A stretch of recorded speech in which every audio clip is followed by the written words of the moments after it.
Bismillahirrahmanirrahim. Assalamualaikum warahmatullahi wabarakatuh. Selamat pagi Ibu Karunia dan teman-teman semuanya. Kami dari kelompok 5 akan mempresentasikan hasil tugas kami untuk mata kuliah pengelolaan laboratorium biologi dengan topik materi alat laboratorium elektrik. Sebelumnya, izinkan saya memperkenalkan anggota kelompok 5. Dimulai dari saya, yaitu Raisa Ajeng Safitri, lalu ada rekan saya Vira Maulana Ristiawati, Ima Priyatina Wulandari, dan Elisha Zahra Yonawati. Pada materi alat laboratorium elektrik, kelompok kami membahas 22 alat, yaitu ada mikroskop binokuler, mikroskop elektron, inkubator, autoclave, lemari pendingin, koloni counter, laminar airflow, shaker, spektrofotometer, mesin PCR, centrifuge, water bath, hot plate, stirrer magnetik, timbangan analitik, timbangan digital, homogenizer, pH meter, vortex, water distiller atau pembuat aqueous, fermentator, alat fermentasi, dan furnace. Nah, alat elektrik ini merupakan ilmu yang mempelajari alat listrik arus lemah yang dioperasikan dengan cara mengontrol aliran elektron atau partikel bermuatan listrik dalam suatu alat. Nah, energi listrik yang digunakan ini berasal dari instalasi PLN atau sumber alternatif seperti genset dan tenaga surya. Nah, setiap instalasi listrik khusus dalam laboratorium dibangun untuk menjaga agar setiap peralatan elektrik tetap beroperasi secara optimal ketika listrik dari PLN padam. Peralatan elektrik tidak boleh berhenti saat beroperasi karena dapat menyebabkan bias data yang diperoleh. Nah, saat listrik PLN padam, secara otomatis saklar yang terpasang dalam instalasi akan berubah posisi ke mode energi alternatif untuk menyuplai aliran listrik cadangan. Nah, alat elektrik yang pertama yaitu mikroskop binokuler. Mikroskop ini merupakan alat yang digunakan untuk melihat benda-benda dengan ukuran mikro atau jasad renik yang tidak dapat terlihat secara kasat mata. Nah, cara penggunaannya yaitu yang pertama, hubungkan mikroskop ke sumber arus, nyalakan mikroskop dengan menekan tombol on, lalu atur posisi kondensor sehingga sesuai dengan sumber cahaya agar sinar yang dibutuhkan masuk ke lensa sesuai, agar sinar yang masuk ke lensa objektif kuat dan sebanyak mungkin, maka diletakkan kondensor setinggi mungkin. Keadaan sebaliknya akan terjadi bila kondensor letaknya di bawah. Kemudian atur sinar yang masuk ke lapangan pandang maksimal dan terfokus.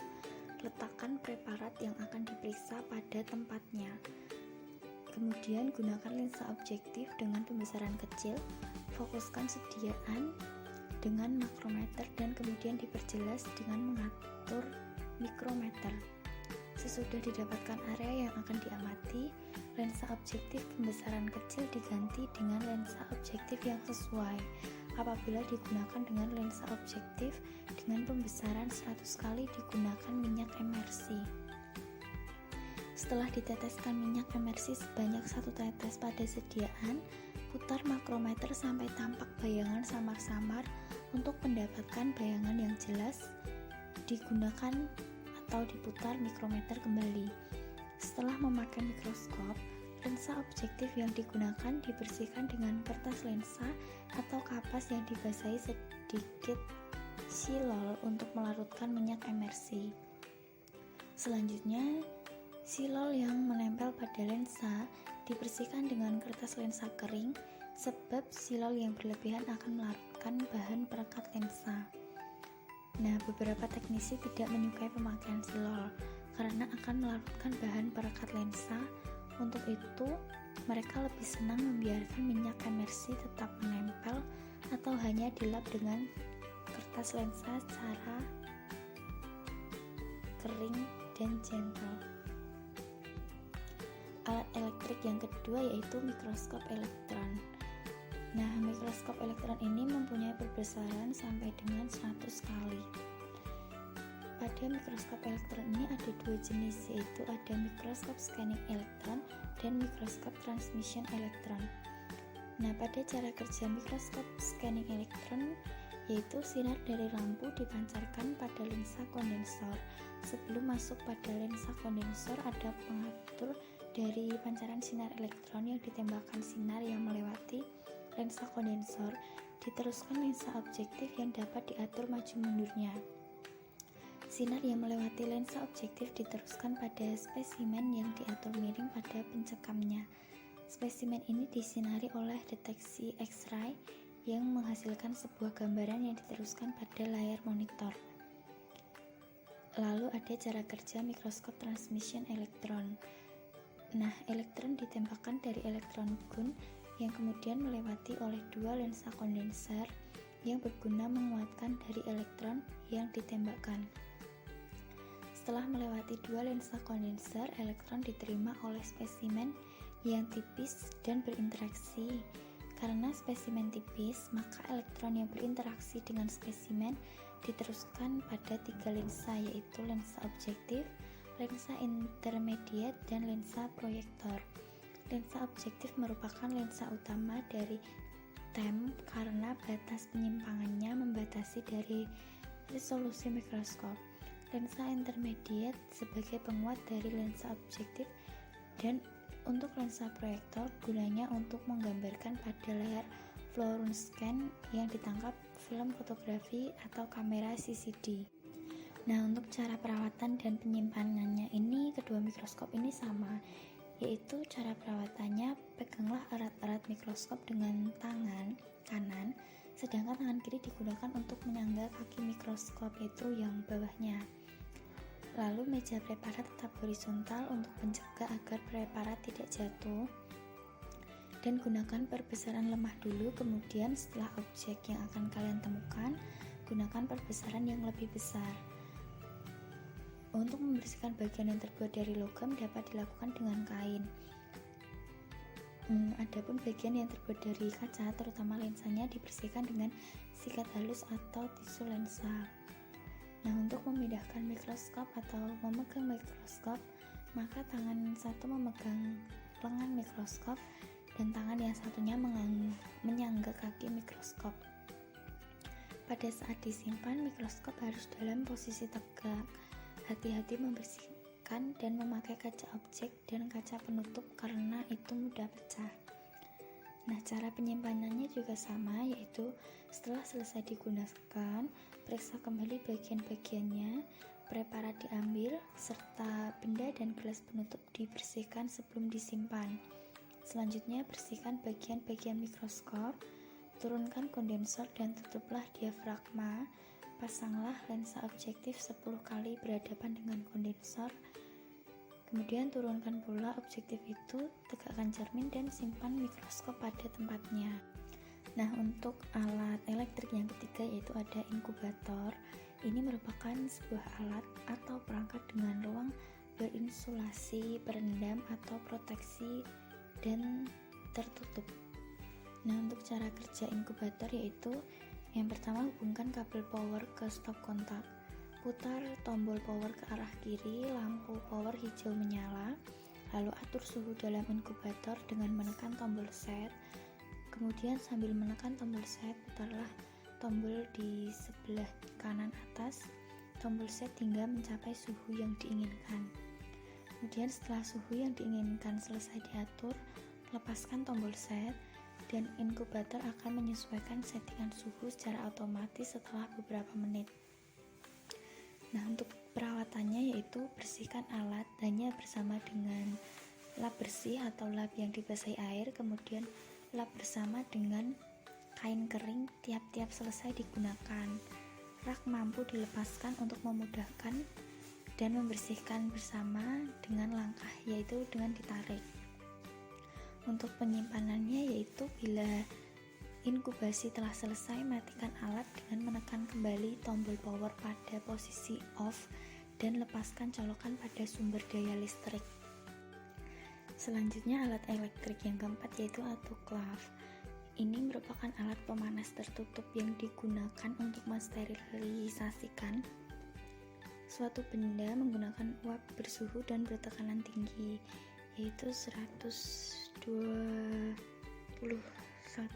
derajat Celcius atau 15 lbs selama kurang lebih 15 menit.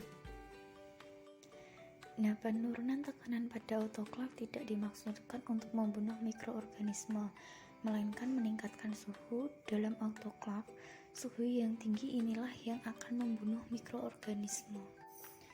Nah, cara kerja autoklaf yaitu yang pertama, sebelum melakukan sterilisasi, cek dahulu banyaknya air dalam autoklaf. Jika air kurang dari batas yang ditentukan, maka dapat ditambah air sampai batas yang ditentukan. Gunakan air hasil destilasi untuk menghindari terbentuknya kerak dan karat. Yang kedua, masukkan peralatan dan bahan. Jika mensterilisasi botol bertutup pulir, maka tutup harus dikendorkan. Tutup autoklaf dengan rapat, lalu kencangkan baut pengaman agar tidak ada uap yang keluar dari bibir autoklaf. Klep pengaman jangan dikencangkan terlebih dahulu. Kemudian nyalakan autoklaf dan diatur timernya dengan waktu minimal 15 menit pada suhu 121 derajat Celcius. Tunggu sampai air mendidih sehingga uapnya memenuhi kompartemen autoklaf dan berdesak keluar dari klep pengaman. Kemudian klep pengaman ditutup atau dikencangkan dan tunggu sampai selesai. Perhitungan waktu yaitu sampai 15 menit dimulai sejak tekanan mencapai 2 atm. Jika alarm tanda selesai berbunyi, maka tunggu tekanan dengan kompartemen turun hingga sampai dengan tekanan udara di lingkungan jarum pada pressure gauge menunjuk ke angka 0. Kemudian klep-klep pengaman dibuka dan keluarkan isi autoklaf dengan hati-hati.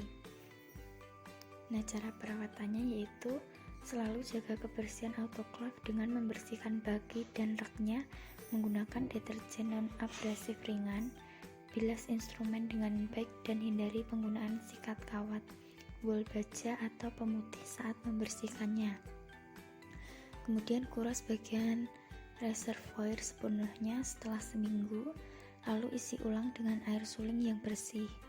Sangat disarankan untuk melakukan uji spora hidup biologis pada peralatan yang disterilkan untuk memastikan autoklaf berfungsi dengan baik. Kemudian penyimpanannya yaitu simpan dan letakkan autoklaf di tempat yang bersih dan kering. Lalu untuk alat elektrik yang kelima ada lemari pendingin laboratorium.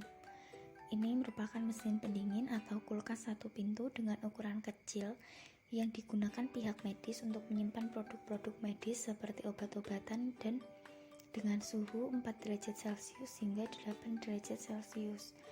Cara kerjanya yaitu nyalakan stop kontak pada listrik, kemudian buka pintu lemari es dan masukkan bahan kimia atau media yang ingin disimpan, kemudian tutup pintu lemari es. Nah, untuk perawatan dan penyimpanan yaitu refrigerator yang benar di laboratorium harus dalam kondisi ruangan berventilasi yang baik, karena untuk menjaga agar tidak ada akumulasi uap cair yang mudah terbakar. Nah, hal penting lainnya yaitu ada bahan kimia yang tersimpan di dalam lemari es harus sesuai dengan penyimpanannya. Jika ada tumpahan dapat dibersihkan dengan sabun atau pelarut yang direkomendasikan. Adapun untuk tumpahan biologis memerlukan pembersihan dengan larutan pemutih 10% disertai pembersihan menggunakan sabun dan daur. Refrigerator laboratorium harus sering digunakan dan defrost dibandingkan dengan refrigerator biasa. Lalu gunakan gloves sekali pakai selama dilakukan pembersihan.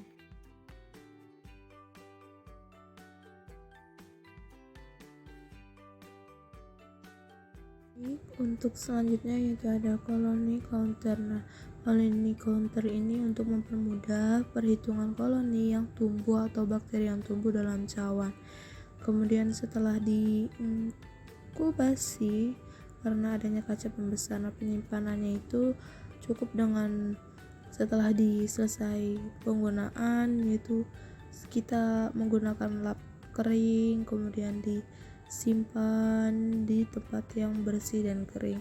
Untuk cara penggunaannya, kita menghubungkan stop kontaknya dengan tenaga listrik dan tekan tombol on, kemudian perhitungan dengan menunjuk angka 0 dan mengisi cawan Petri dengan koloni bakteri, kemudian tandai koloni bakteri tersebut mengarah ke pulpen dengan ke meja skala, terus hitung koloni bakteri, lihat koloni bakteri dengan bantuan kaca pembesar dan matikan setelah selesai. Dan selanjutnya ada alat LAF atau laminar airflow. Nah, laminar airflow ini digunakan untuk pengerjaan aseptis.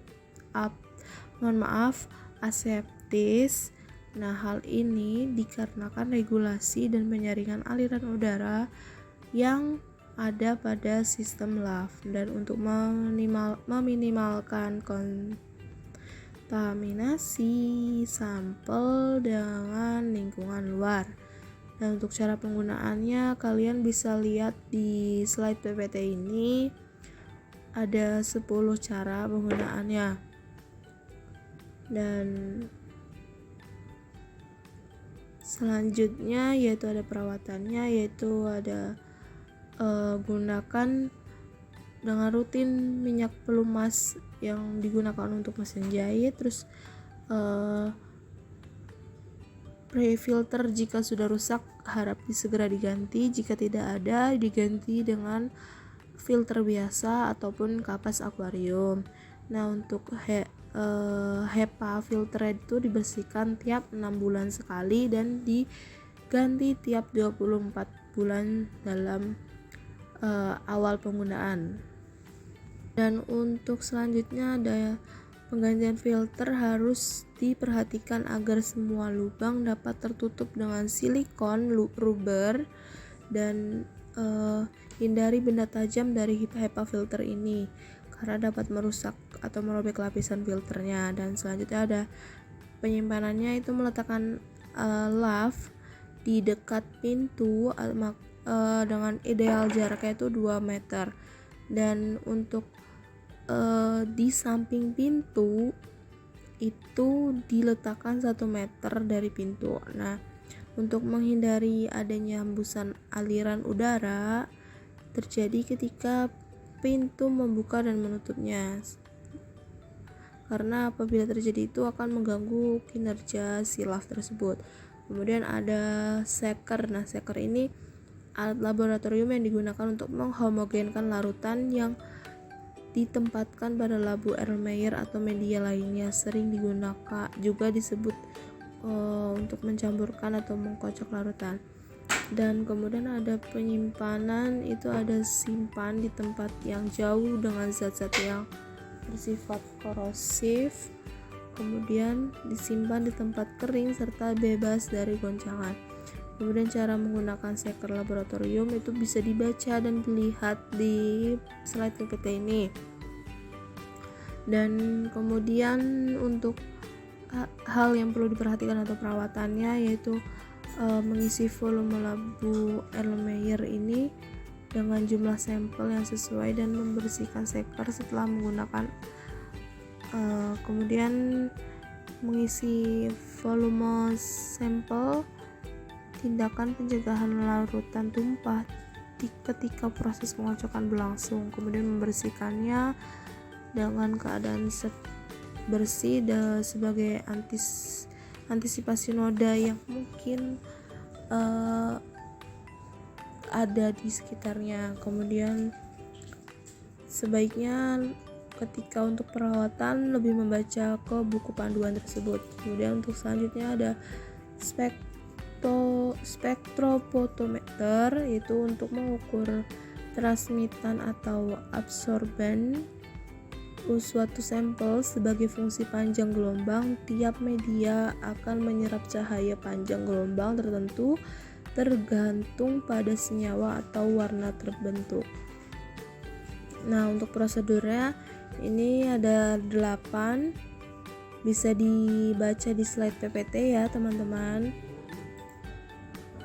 Dan untuk cara perawatan dan penyimpanannya itu bisa yang pertama setelah itu membaca buku panduan terlebih dahulu, terus meletakkan di tempat yang kokoh dan tidak goyang, kemudian menggunakan kuvet yang sesuai dengan jenis spektrometer Anda, dan selalu bersihkan spektrofotometer itu dan cabut daya jika tidak digunakan. Kemudian lakukan pengecekan secara berkala atau lifetime lampu yang Anda gunakan.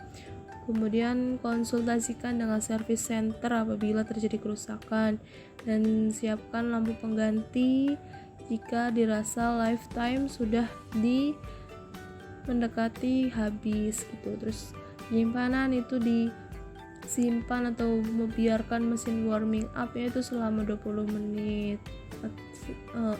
Terus selanjutnya yaitu ada spektrofotometer. Nah, biasanya ini tidak boleh terpapar oleh sinar matahari langsung karena dapat merusak gangguan pengukurannya. Dan yang ketiga ada simpan spektrofotometer ini di dalam ruangan yang stabil suhunya. Dan untuk yang keempat ada pastikan kompartmen sampel itu bersih dari berkas sampel. Dan yang kelima itu ada masukkan kuvet dan pastikan kuvet itu kering, dan lakukan kalibrasi panjang gelombang dan absorban secara teratur.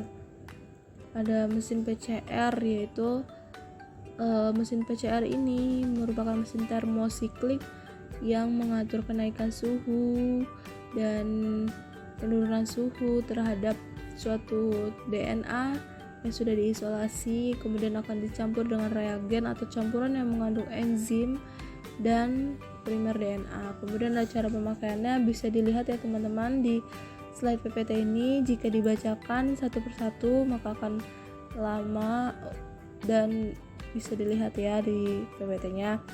Terus untuk selanjutnya yaitu ada mesin PCR juga, masih dalam cara perawatan dan cara penyimpanan. Untuk cara perawatannya itu bersihkan alat dengan lap bersih atau bisa dibasahi dengan air, dan kemudian ada cara penyimpanannya yaitu ada buka penutup PCR dan ambil tubenya, kemudian cabut steker dari stop kontak dan simpanlah mesin PCR pada tempatnya yang kering dan bersih. Selanjutnya yaitu ada alat sentrifuge. Sentrifuge ini alat yang digunakan untuk memisahkan larutan dengan berat molekul yang berbeda berdasarkan gaya sentrifugalnya. Contohnya pada darah, urin, dan pemurnian protein. Nah, gaya sentrifuge ini gaya yang bekerja ke arah luar dari titik pusat putaran. Nah, untuk sentrifuge ini memiliki prinsip kerja. Nah, ini dapat berfungsi berdasarkan gaya sentrifugal yang timbul apabila suatu benda diputar dari suatu titik. Semakin tinggi kecepatan putaran yang diberikan, maka semakin besar gaya sentrifuga yang dihasilkan. Lama tidaknya proses pemisahan zat tergantung pada kekentalan zat tersebut. Nah, semakin lama untuk waktunya, maka semakin kental larutannya. Dan untuk melakukan pemisahannya itu lebih lama juga. Dan selanjutnya ada cara pemakaiannya.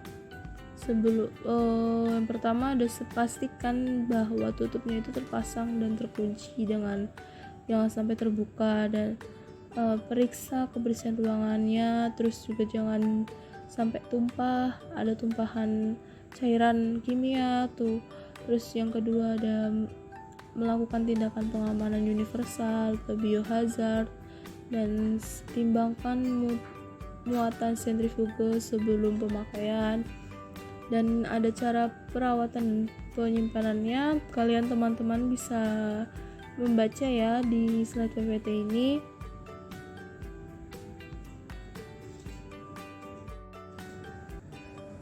Water Water bath merupakan penanas Selanjutnya air yang akan berfungsi untuk dipresentasikan oleh teman menciptakan saya. suhu yang konstan. Wadah ini berisi air yang bisa mempertahankan suhu air pada kondisi tertentu selama selang waktu yang ditentukan. Cara kerja alat: pada saat saklar di posisi on, maka arus listrik dari sumber akan memberi suplai listrik ke heater. Heater yang diberi arus listrik memberikan panas pada alat. Suhu semakin tinggi dan berhenti naik sampai suhu yang diinginkan. Fungsi dari water bath ini adalah untuk menciptakan suhu yang konstan, menginkubasi pada analisis mikrobiologi, melebur basis, menguapkan listrik untuk mereaksikan zat lintas suhu ruang dan aktivitas enzim. Nah, cara perawatannya yaitu yang pertama, bersihkan alat dengan lap bersih yang dibasahi air, kemudian lap dengan kain kering setiap selesai menggunakan alat. Yang kedua, box control tidak boleh tersiram atau kemasukan air karena dapat berakibat tersengat tegangan listrik atau alat akan menjadi rusak. Yang ketiga, mengganti air dengan rutin atau ditambahi kurang lebih 2 bulan. Untuk cara penyimpanannya sendiri, yang pertama, rutin membersihkan alat dengan menggunakan lap yang basah kemudian dibasuh lap kering setelah digunakan. Hindari box control dari percikan air karena box tersebut terdapat aliran listrik sehingga dapat terjadi korsleting listrik dan membahayakan lingkungan sekitar. Yang ketiga, rajin mengganti air sebagai media pemanas. Jangan terlalu sering digunakan berkali-kali. Hot plate. Prinsip kerjanya adalah menghomogenkan larutan dengan putaran dan suhu. Cara kerja yang pertama, persiapan. Pasang saklar A pada posisi off. Tancapkan kabel listrik ke G. Setelah terhubung ke listrik, perangkat dalam mode standby. Titik desimal pada tampilan C menyala. 2. Penggunaan steering. Pasang saklar A pada posisi on. Setiap nilai yang ditetapkan akan dipertahankan apabila perangkat dimatikan. Mengatur kecepatan mesin dengan tombol operasi E di sebelah kanan. Yang ketiga, penggunaan steering 2. Pasang saklar A pada posisi on. Setiap nilai yang ditetapkan akan dipertahankan apabila perangkat dimatikan atau terputus dari hubungan listrik. Mengatur suhu target untuk pelat pemanas menggunakan tombol operasi D. Nilai yang ditetapkan ditunjukkan pada layar C. Jika energi sedang diberikan pada pelat pemanas, maka LED merah B menyala. Pada setir dan standby mode, panas akan berkedip pada layar setelah panas telah dimatikan selama suhu setup pada permukaan melebihi 50 derajat Celcius. 4. Menghubungkan termometer. Pasang saklar A pada posisi off, cabut penghubung steker. Pengaman termometer kontak ACC. Pasang saklar A pada posisi on. Waspadalah terhadap instruksi manual dari termometer kontak. Kemudian, display C juga menunjukkan suhu target dari pelat pemanas ketika termometer kontak terhubung. 5. Mengakhiri menggunakan hot plate. Pasang saklar A pada posisi off, kemudian cabut kabel kontak dari sumber listrik. Cara perawatan hot plate. Yang pertama, selalu membersihkan plate setelah pemakaian. 2. Jangan meletakkan materi mudah terbakar di atas plate. 3. Selalu cabut steker bila sedang tidak digunakan. Nah, cara penyimpanannya, pastikan kabel power sudah terlepas dari sumber listrik dan tunggu hingga unit dingin sebelum disimpan kembali. Yang kedua, bersihkan permukaan eksterior dengan kain lembab ringan yang mengandung larutan sabun ringan. Stirrer magnetik. Alat yang digunakan untuk menghomogenkan larutan adalah menggunakan prinsip sistem magnet yang berputar ketika dimasukkan dalam wadah reagen saat alat telah disetting. Beberapa magnetic stirrer dilengkapi dengan pengaturan suhu dan waktu. Cara penggunaannya yaitu tombol logam untuk menghidupkan alat. Ambil stirrer dan masukkan pada larutan yang akan dihomogenkan. Letakkan tepat di bagian tengah papan besi dengan hati-hati. Ubah tombol di sebelah kanan untuk mengatur kecepatan. Ubah tombol di sebelah kiri untuk mengatur suhu.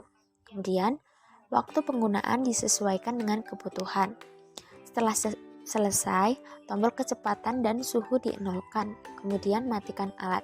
Yang terakhir, ambil batang magnet dari larutan yang telah homogen, cuci dan letakkan kembali di atas papan besi.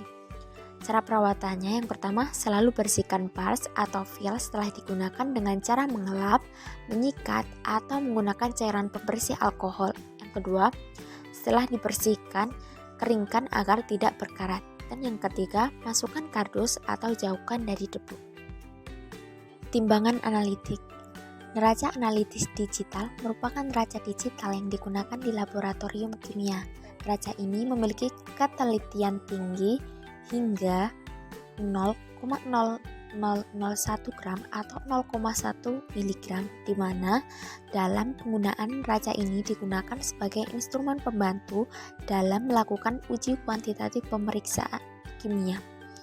Neraca ini dilengkapi tutup dari gelas atau plastik untuk menghindari masuknya udara dan debu karena alat ini sangat sensitif.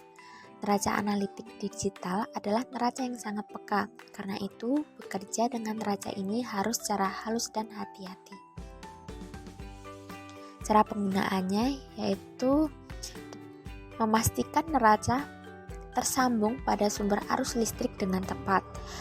Timbangan dinyalakan dengan menekan tombol on, kemudian melakukan pengnolan dengan cara menekan enter.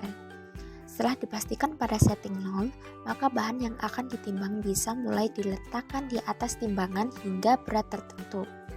Angka massa timbangan bisa dilihat pada layar. Setelah selesai, timbangan bisa dimatikan dengan cara menekan tombol off hingga layar mati. Cara perawatannya, yang pertama, bersihkan bagian atas timbangan sebelum dan sesudah menimbang dengan menggunakan kuas. Yang kedua, segera matikan timbangan bila tidak dipakai dalam jangka waktu yang lama. Yang ketiga, terak ulang timbangan setiap 6 bulan sekali. Cara penyimpanannya, yang pertama, matikan timbangan saat selesai atau tidak lagi digunakan dengan cara melepas baterai dan mencabut stop kontak. Kedua, bersihkan timbangan secara berkala dari debu dan kotoran menggunakan kuas. Letakkan timbangan pada tempat yang datar. Hindari meletakkan suatu barang di atas timbangan apabila sedang tidak digunakan. Jauhkan timbangan pada alat elektrik lainnya. Simpan pada tempat yang sejuk dan jauhkan dari sinar matahari secara langsung. Kemudian, lakukan terak ulang pada timbangan setiap sebelum pemakaian.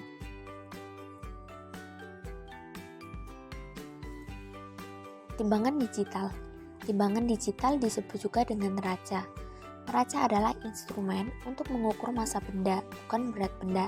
Neraca digital merupakan neraca yang cara kerjanya menggunakan tenaga listrik berarus lemah dan indikatornya berupa angka digital. Timbangan digital ini berfungsi untuk menimbang zat dalam jumlah kecil dan memiliki ketelitian hingga 0,1 gram. Langkah kerjanya, yang pertama, persiapkan pendahuluan alat-alat penimbangan. 2. Periksa kebersihan neraca. 3. Penimbangan dapat dilakukan setelah diperoleh keadaan setimbang dan timbangan pada posisi 0, timbang piring, kemudian baru ditimbang zatnya. Setelah penimbangan selesai, posisi timbangan dikembalikan seperti semula. Cara perawatan timbangan digital, yang pertama, letakkan selalu timbangan di tempat yang datar. 2. Timbangan digital harus dalam keadaan mati bila tidak dipakai. Yang ketiga, jangan menaruh barang di atas timbangan secara menetap. 4. Lap timbangan dengan lap setiap habis pakai dengan menggunakan sabun. 5. Letakkan timbangan di tempat yang sejuk, jangan di dekat api atau panas matahari agar tidak rusak. 6. Timbangan selalu dites dengan berat. Cara penyimpanan timbangan digital. Yang pertama, bersihkan timbangan secara berkala dari debu dan kotoran menggunakan kuas. 2. Letakkan timbangan pada tempat yang datar. 3. Hindari meletakkan suatu barang di atas timbangan apabila sedang tidak digunakan. 4. Jauhkan timbangan pada alat elektronik lainnya. 5. Simpan pada tempat yang sejuk dan jauhkan dari sinar matahari secara langsung. 6. Lakukan tera ulang pada timbangan setiap sebelum pemakaian.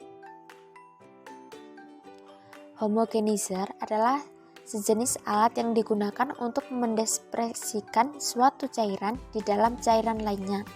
Alat ini cocok digunakan untuk membuat emulsi dengan kestabilan tinggi karena dapat menghasilkan emulsi yang berukuran partikel lebih kecil dari 1 mikron serta seragam. Langkah kerjanya, yang pertama pastikan untuk memasang batang ke dalam alat. Gunakan alat pelindung diri. Siapkan larutan yang akan diemulsikan. Atur homogenizer menjadi lebih rendah mendekati larutan yang akan diemulsikan. Mengatur tinggi rendah menggunakan klem yang berada di pinggir stand. Kemudian mengatur kecepatan dari alat, lalu tekan start. Pada saat display akan muncul angka yang menunjukkan kecepatan yang sedang digunakan. Menunggu alat homogenizer jangan ditinggal ketika sedang beroperasi. Putaran tersebut akan menimbulkan tarikan pada larutan, kemudian akan dikeluarkan melalui lubang-lubang yang akan terdapat pada batang alat. Dalam penggunaan cairan harus terendam secara sempurna di dalam homogenizer, maka segera matikan alat. Kemudian tarik batang homogenizer ke atas dan ambil larutan emulsi tadi. Selalu membersihkan alat ketika sudah selesai digunakan. Cara perawatan homogenizer.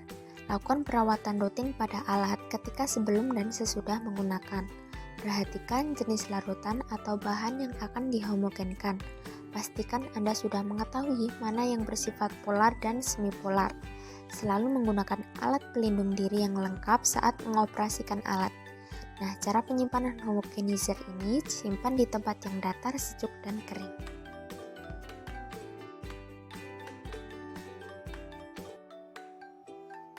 pH meter.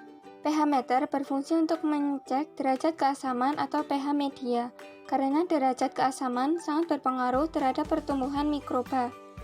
Yang pertama, masukkan elektroda ke dalam sampel dan mulailah pembacaan. Kedua, setelah elektroda dimasukkan ke dalam sampel, tekan tombol ukur dan biarkan elektroda di dalam sampel selama kira-kira 1-2 menit. Lalu tentukan kadar pH. Setelah pembacaan stabil, tekan tombol ukur. Cara perawatan pH meter yang pertama, sebelum dan sesudah digunakan, cucilah elektroda pH meter menggunakan cairan khusus yang memiliki pH 0, yaitu elektrolit KCl 3M. Pastikan elektroda benar-benar kering jika tidak digunakan selama dalam penyimpanan. Simpan pH meter dalam box pada tempat yang bersih dan aman. Matikan timbangan saat selesai atau tidak lagi digunakan dengan cara melepas baterai dan mencabut stop kontak. Cara penyimpanan pH meter yaitu seperti yang sudah disebutkan, simpan di dalam box di tempat yang bersih dan aman, juga pada suhu antara 0-50 derajat Celcius. Baik, saya akan melanjutkan penjelasan dari IMA. Selanjutnya ada vortex.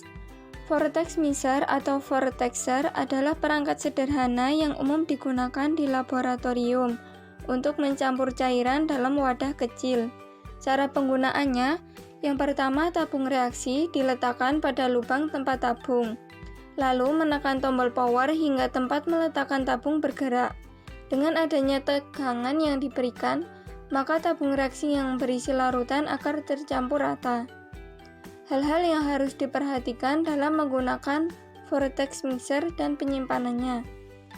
Yang pertama, selalu perhatikan posisi media agar tetap berada pada tempatnya. Kedua, gunakan tekanan yang rendah ketika ingin mencampur media. Ketiga, gunakan bahan lain yang sesuai ketika ingin mencampur ke media yang masanya lebih banyak. Keempat, simpan di tempat yang stabil dan kering. Jangan sampai tersiram air dan selalu dibersihkan dari debu selama penyimpanan.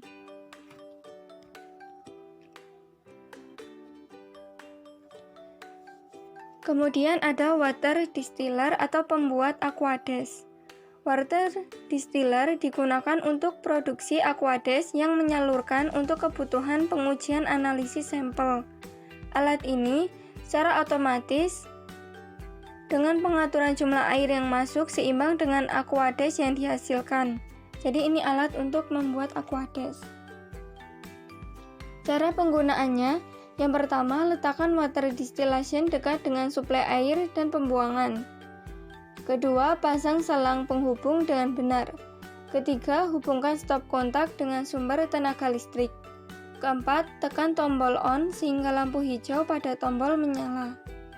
5. Buka keluaran distilat agar distilat dapat keluar secara kontinu. Keenam, pastikan bahwa suplai air kontinu dan bertekanan minimal 3 bar. Ketujuh, periksa wadah penampungan secara berkala. Water distillation GFL 2004 dapat memproduksi aquades sebanyak 4 liter dalam 1 jam. Lalu tekan tombol off. Matikan suplai air, dan yang terakhir cabut kabel dari stop kontak dan suplai listrik. Simpan di tempat yang sejuk dan kering.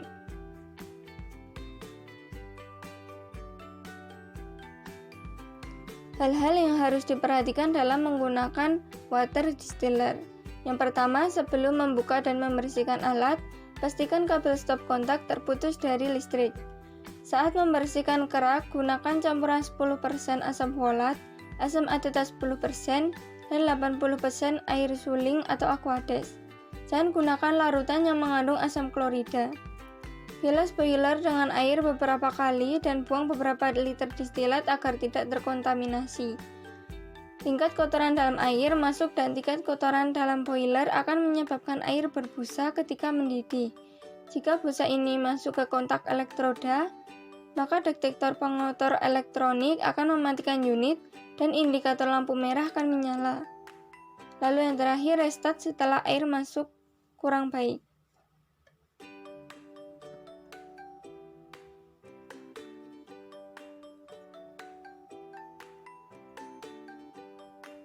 Lalu ada fermentator atau alat fermentasi. Fermentator adalah suatu alat yang digunakan untuk menjalankan suatu proses fermentasi. Nah, cara kerja fermentator ini yang pertama, setelah UPS dinyalakan, tekan tombol power yang ada di samping alat. Tunggu touchscreen display ready. Touchscreen display ready menunjukkan semua kontrol fermentator. Tekan agit untuk mengatur rotasi agitation motor. Agitation motor akan berputar sesuai dengan yang kita setting. Dan yang terakhir, untuk mengatur suhu, tekan temperatur. Tekan set point untuk merubah suhu yang diinginkan. Selanjutnya, tekan auto untuk mengaktifkan loop. Tekan summary untuk kembali ke layar utama. Untuk mengatur pH, tekan pH.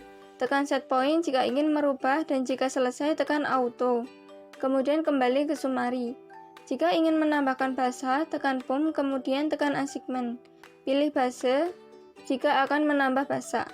Jika fermentasi sudah selesai, pastikan semua loop berada pada mode off. Hal yang perlu diperhatikan yaitu alat harus bersih dan simpan di dalam ruangan yang kering dan jauhkan dari sinar matahari. Tidak terdapat lekukan di permukaan yang dapat menyebabkan pengumpulan sisa-sisa kotoran.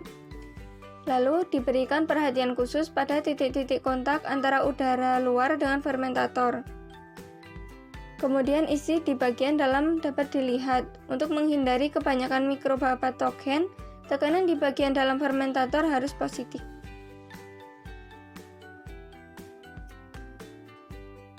Lalu ada furnace. Furnace atau sering disebut sebagai tungku pembakaran adalah alat yang digunakan untuk pemanasan. Pemanasan dilakukan hingga suhu yang tinggi, sehingga sampel terbakar dan menjadi abu. Cara kerja furnace. Pertama, buka pintu alat furnace, lalu masukkan cawan yang akan dilakukan pengabuan. Pastikan cawan tersebut sudah diisi oleh bahan yang dilakukan untuk dijadikan abu. Lalu, tutup pintu muffle, kemudian putar saklar ke arah on. Hidupkan muffle dengan menekan tombol on.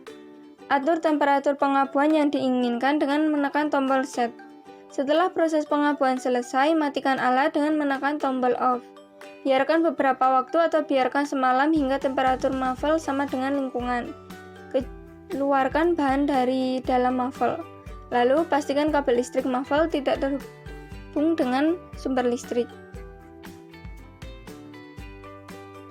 Setelah pemakaian selesai, pastikan alat segera dibersihkan agar tidak berkarat.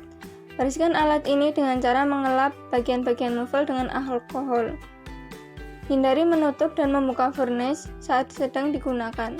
Sebaiknya disimpan di dalam ruangan dan hendaknya diletakkan jauh dari jangkauan air. Baik, sekian penyampaian materi dari kelompok kami. Mohon maaf apabila ada kekurangan. Terima kasih bagi teman-teman yang sudah memperhatikan dan menyimak. Wassalamualaikum warahmatullahi wabarakatuh.